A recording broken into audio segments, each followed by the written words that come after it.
ঝিনাইদহের শৈলকুপা উপজেলার নিত্যানন্দপুর ইউনিয়ন পরিষদে তালা ঝুলিয়ে সেবা কার্যক্রম বন্ধ করে দেওয়ার অভিযোগ উঠেছে স্থানীয় বিএনপি এক নেতার বিরুদ্ধে। সচিবের ফোন দিলাম, শুনলাম যে সচিবের সাথে করে নাকি শৈলকুপা নিয়ে গেছে। এখন কি কারণে নিয়ে গেছে আমি বিষয় জানি না। শুধু তালা ঝুলিয়ে সীমাবদ্ধ থাকেননি সেই বিএনপি নেতা, ইউনিয়ন পরিষদের সচিবকে তুলে নিয়ে যান উপজেলা নির্বাহী কর্মকর্তার কাছে। এই ঘটনার সঙ্গে জড়িত থাকার অভিযোগে ইউনিয়ন বিএনপির সাধারণ সম্পাদক মহিদুল ইসলাম সহ ৬ জনকে আটক করেছে আইন শৃঙ্খলা বাহিনী। আমরা তো চোর না, আমরা ডাকাতও না, তা আমাদের তালামারি থেকে গেলে কি অপরাধ আমাদের, এটা আমরা জানতে চাচ্ছি। আমরা ওই ভিতরেই ছিলাম, এই পাশেতে মাটি দিয়ে চলে গেছে।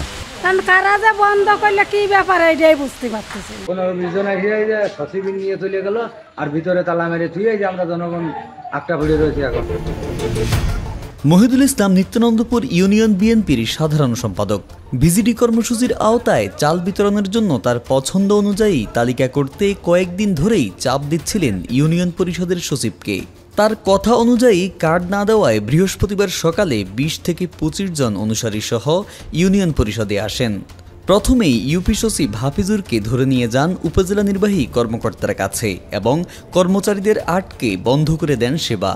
আমাদের ওই চেয়ারম্যানের রুমে বসছিল, বসার পরে সচিব ভাইকে ডাকলো, তাকে কিছু কথা বলতে বলতে হঠাৎ ধামকি ধমকি দিয়ে বললো যে হাঁটো এখানে আমাদের সাথে চলো, এটা বলে নিয়ে জোর করে তাকে উঠায় নিয়ে যাওয়ার মতো, আর আমাদের হঠাৎ করে তালাটা লাগাই দিয়েছে। ঘটনা জানাজানি হলে সেনাবাহিনীর একটি টিম বিএনপি নেতা মহিদুল ইসলাম সহ ৬ জনকে আটক করে ইউনিয়ন পরিষদের সচিবকে উদ্ধার করেন। পরবর্তীতে পুলিশ এসে অবরুদ্ধদের উদ্ধার করে।